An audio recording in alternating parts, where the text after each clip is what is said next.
Hello students. आज प्रतियोगिता प्रश्नोत्तर सीरीज का मैं दूसरा भाग लेकर के आया हूँ।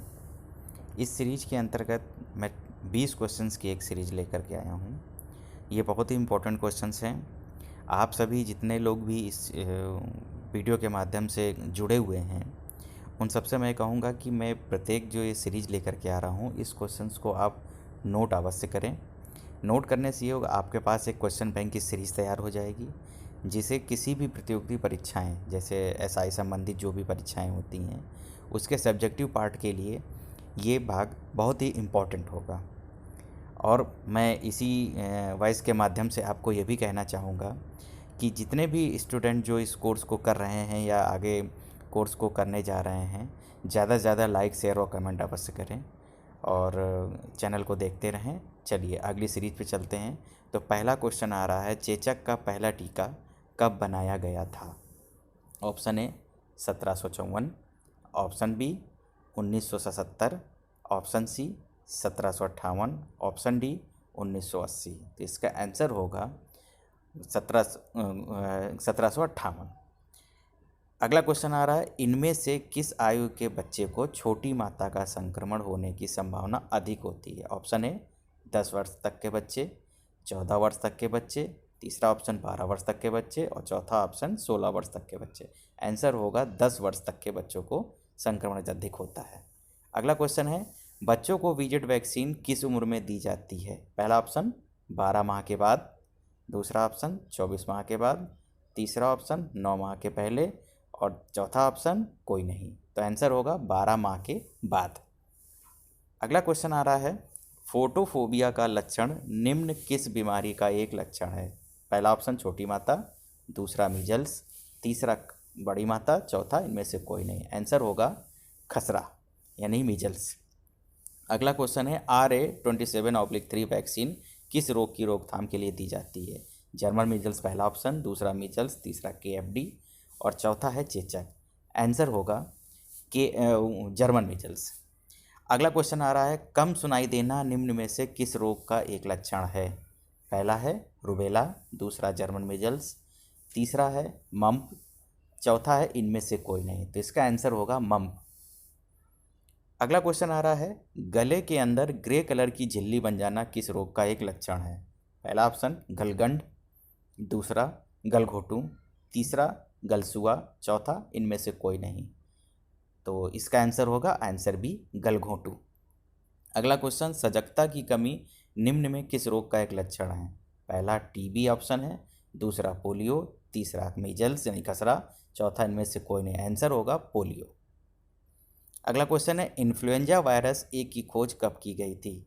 पहला ऑप्शन 1948, दूसरा ऑप्शन 1940, तीसरा ऑप्शन 1930, चौथा ऑप्शन 1933। तो इसका आंसर होगा आंसर डी 1933 में बनाया गया था। अगला क्वेश्चन है, यूरोप में पोलियो महामारी के रूप में कब फैला था? पहला ऑप्शन सन 1910, दूसरा ऑप्शन 1980, तीसरा ऑप्शन 1840, चौथा ऑप्शन 1962। तो इसका आंसर होगा बी 1980। अगला क्वेश्चन है, इन्फ्लुएंजा के संक्रमण में रोगी की नाड़ी गति प्रति मिनट कितनी हो जाती है? पहला 50 से 60, दूसरा 70 से 90, तीसरा 100 से 110 और चौथा है इनमें से कोई नहीं। आंसर होगा सी 100 से 110 या 120 के आसपास हो जाती है। IPV में होता है पहला स्ट्रेप्टोमाइसिन, दूसरा नियोमाइसिन, तीसरा पोलियोमाइसिन बी और चौथा है सभी। तो आंसर होगा सभी। खुले में मलमूत्र त्यागने से निम्न में कौन सा रोग हो सकता है? पहला है पीलिया, दूसरा है मियादी बुखार ऑप्शन, तीसरा ऑप्शन है हैजा और चौथा ऑप्शन है सभी। तो इसका आंसर होगा आंसर बी टाइफाइड यानी मियादी बुखार। अगला है, स्टेगोमिया मच्छर से प्रसारित रोग है। पहला ऑप्शन चिकनगुनिया, दूसरा ऑप्शन मलेरिया, तीसरा ऑप्शन फाइलेरिया और चौथा ऑप्शन डेंगू। तो आंसर होगा डेंगू। अगला क्वेश्चन है, 17D वैक्सीन किसे नहीं दी जा सकती है? पहला ऑप्शन फीडिंग कराने वाली महिला, दूसरा ऑप्शन गर्भवती महिला, तीसरा है बुजुर्ग व्यक्ति और चौथा ऑप्शन सभी। तो इसका आंसर होगा फीडिंग कराने वाली गर्भवती महिला फीडिंग के बाद। और अगला ऑप्शन है ताउन इस रोग का दूसरा नाम है।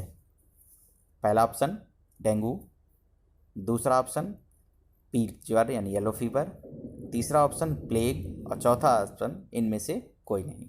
तो आंसर होगा सी, प्लेग। अगला है यारिसीनिया पेस्टिस बैक्टीरिया की खोज कब की गई थी। पहला ऑप्शन 1830, दूसरा ऑप्शन 1850, तीसरा ऑप्शन 1864, चौथा ऑप्शन 1894। तो आंसर होगा 1894 यानी डी ऑप्शन सही है। अगला क्वेश्चन, बंदर की बीमारी के नाम से कौन सी बीमारी को हम जानते हैं। पहला ऑप्शन येलो फीवर यानी पीत ज्वर, दूसरा जेई जापानी इंसेफ्लाइटिस, तीसरा है केएफडी यानी क्वाशरनोर फायरस डिजीज और चौथा ऑप्शन कोई नहीं। तो बंदर की बीमारी के नाम से हम केएफडी यानी क्वाशरनोर फायरस डिजीज को जानते हैं। अगला क्वेश्चन है जापानी इंसेफ्लाइटिस का पहला मामला भारत में कब देखा गया था। पहला ऑप्शन 1871, दूसरा 1978, तीसरा ऑप्शन है 1965 और चौथा ऑप्शन है 1955। तो इसका आंसर है डी ऑप्शन, 1955 में पहला मामला देखा गया था। रोहे कुकरे किस बीमारी का दूसरा नाम है। पहला ऑप्शन टिटनस, दूसरा ऑप्शन गुनिया वर्म, तीसरा ऑप्शन लेशमनियासिस और चौथा ऑप्शन ट्रैकोमा। तो ये सीरीज आपको आंसर होगा ट्रैकोमा। तो ये सीरीज आपको कैसी लगी ज़रूर बताएं।